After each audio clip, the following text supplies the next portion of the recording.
पहिला चाहिँ यसो मैले हात मात्र उठाउँ, इन्डिभिजुअल त खोज्दिनँ। युनिसेफबाट मात्रै चाहिँ सहभागी सङ्ख्या कति हो? मध्ये 50% मोर देन 50%सम्म चाहिँ त्यो एउटा बायोजान कार्यक्रमबाट त्यहाँ चाहिँ 2 दिनको प्रोग्राममा समय थिएँ। मैले चाहिँ यो स्पिचभन्दा अगाडि सङ्घीय मामिलाको भूमिका चाहिँ के छ भने पहिला मैले भूमिका भन्छु, त्यसपछि त्यसको अपेक्षा कुरा गर्छु। यो सङ्घीय मामिला तथा सामान्य प्रशासन मन्त्रालयले चाहिँ यी 4वटा काम गर्छ। एउटा चाहिँ सङ्घीयता सबलीकरण भएर स्थानीय तह र सङ्घीय सरकारलाई पुलको रूपमा जोड्ने काम गर्छ, सञ्चारको रूपमा काम गर्छ। यताको कुनै राम्रा कुरा नराम्रा कुरा तल लानु पऱ्यो, तलको कुरा माथि ल्याउनु पऱ्यो, सिकाइ आदान प्रदानको लागि एउटा मेजर फङ्सन गर्छ। त्यो फङ्सनकै भित्रबाट चाहिँ म अहिले हजुरसँग उपस्थित छु। दोस्रो चाहिँ विकास साझेदारहरू हुनुहुन्छ। स्थानीय तहसम्म पुग्नलाई हाम्रो संविधानले के आधारहरू सिर्जना गर्दछ, त्यो चाहिँ विकास साझेदारहरू स्थानीय तह हुँदै कहाँसम्म जाने भन्ने विषय चाहिँ दोस्रो यसले काम गर्छ। तेस्रो चाहिँ स्थानीय तहको पूर्वाधार विकासको लागि यसले सबलीकरण र सहयोग गर्छ भने चौथो चाहिँ प्रशासनिक सङ्घीयता भन्छ। खास गरी स्थानीयसम्मको र सङ्घीय सरकारहरूको चाहिँ प्रशासनिक सुदृढीकरण कसरी गर्ने, सार्वजनिक प्रशासन कसरी सञ्चालन गर्ने, त्यसको दरबन्दी कसरी नियमित गर्ने भन्ने 4वटा फङ्सन गर्छ। पहिलो फङ्सन चाहिँ त्यो महत्त्वपूर्ण छ। यो भित्र चाहिँ धेरैवटा कोअर्डिनेसन भन्ने बित्तिकै सङ्घीय सरकारको कोअर्डिनेसन, सङ्घीय इकाइको कोअर्डिनेसन र सङ्घ मातहत रहेका अरू सबै पनि कुराहरू चाहिँ स्थानीयसँग जानु पर्दाखेरि चाहिँ यसले कोअर्डिनेसनको सहकारी समन्वय गर्छ।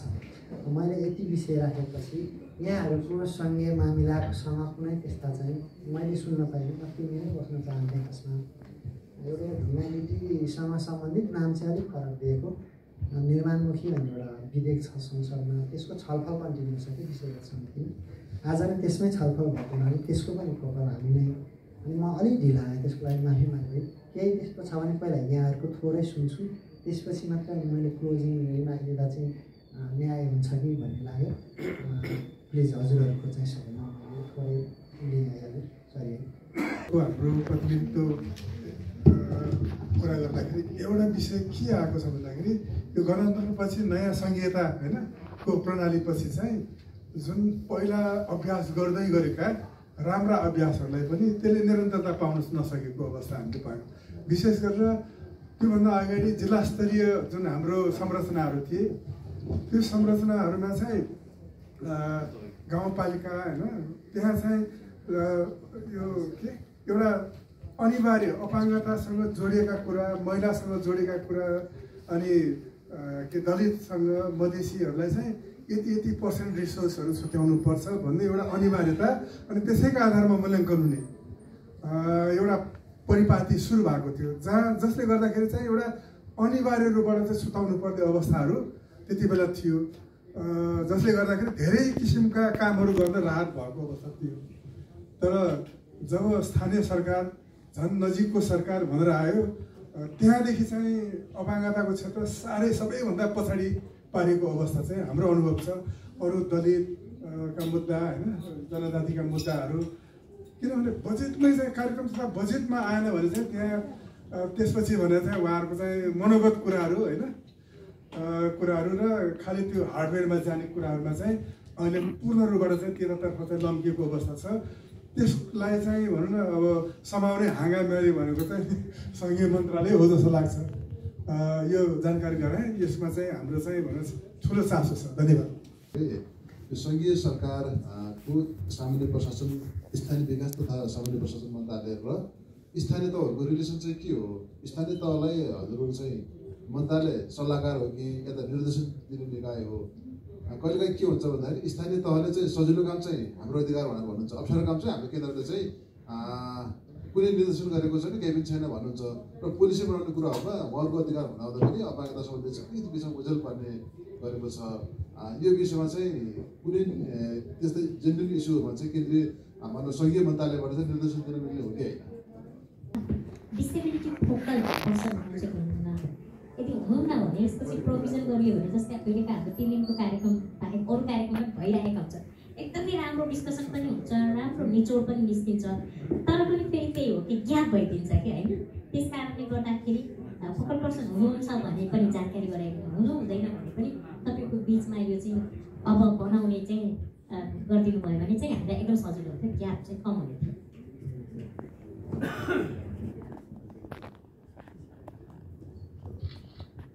हाम्रो एकदमै ल्याकिङ भनेको चाहिँ हाम्रो नीति नियम हामी कुनै विकसित देशभन्दा कम छैन, तर इम्प्लिमेन्टेसनको पाटो चाहिँ एकदमै फितलो र तपाईँहरूको यो कानुन छँदै छैन भन्ने नि अनि त्यो प्र्याक्टिकलमा चाहिँ त्यो नहुने। त्यसले गर्दाखेरि हाम्रो अपाङ्गता भएको व्यक्तिले यसो एक दुईजना उभ्याइदिएपछि त भइगयो नि, पार्टिसिपेन्ट भइगयो तपाईँहरूको। अब अरू के खोजिरहे भन्ने जस्तो त्यस्तो गोटे जवाफहरू नि आउँछ। त्यसले गर्दाखेरि त्यो फ्रुटफुल पार्टिसिपेसन चाहिँ हुनु पऱ्यो र त्यो देखाउनको लागि यसो ऱ्याकमा राखेको जस्तो गरेर त्यस्तो देखाउने परिपाटी चाहिँ हुनु भएन। इभन अब 72 सालमा बनेको संविधान अहिलेसम्म कार्यान्वयन भएको छैन। संविधानमा धेरै राम्रा कुराहरू छन् तर कार्यान्वयन भएको छैन। त्यसमा त्यही महत्त्वपूर्ण छ, त्यसलाई मैले मध्यनजर गरेछु। यहाँ सबैलाई भित्र जिज्ञासा हुँदा पनि फेरि त्यो समय के होला भन्ने पनि हामीलाई सोच्नु पर्यो। म पहिला यहाँले उठाउनु भएको जिज्ञासामा त्यसपछि मेरो मन्तव्य गर्नेछु। खास गरी नयाँ प्रणाली आयो, शासकीय स्वरूप आएपछिको हामीले पहिला इस्टाब्लिस गरेको प्रणाली, खास गरी बजेटरी सिस्टम एक ग्याप छ भन्ने सरले उठाउनु भएको छ। वास्तवमा जेन्युन कुरा छ। म नि त्यो संविधान कार्यान्वयन हुन अगाडि स्थानीय निकायहरूमा बसेको, संविधान कार्यान्वयनपछि स्थानीय तहमा बसेको, त्यो दुइटै अनुभव मसँग छ। यहाँहरूलाई के भन्नु पऱ्यो भने हाम्रो संविधानले नै 3 तहको सरकार भनेर चाहिँ स्वीकारिसकेको छ। यसको आफ्नो दायरा छ, हजुर ज्ञात चाहिँ यसको अर्ग्यानिक थाहा हो। त्यस अर्थमा के थाहा हो कि हजुरले त्यसको के गर्नुभएको छ, कला गर्नुभएको छ। यहाँहरू मभन्दा विज्ञ हुनुहुन्छ त्यो विषयमा, मलाई जानकारी छ। त्यो संविधानले केही काम कर्तव्य र अधिकार, खास गरी जिम्मेवारी र दायित्व, त्यो जे नाम दियो पनि अनुसूचितमा मेरो जिम्मेवारी यो र दायित्व यो भनेर निर्धारण गरियो। एकल अधिकारको हकमा चाहिँ सबै तिनै सरकार इन्डिपेन्डेन्टली रहन सक्ने भए, संयुक्त अधिकारको हकमा, साझा सूचीको हकमा चाहिँ यो आपसी समन्वय र सहकारी हुनुभयो। यति भन्दैमा फेरि सङ्घीय सरकारले केही गर्न सक्छ कि सक्दैन भन्ने होइन, सक्छ। स्ट्यान्डर्डहरू, मापदण्डहरू बनाउन सक्छ।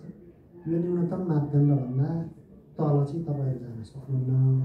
त्यो मापदण्डभन्दा राम्रो अरू चाहिँ कानुन बनाउन सक्नुहुन्छ भन्ने एउटा आधारहरू छ। यो आधारमा छलफल फेरि भएको छ है।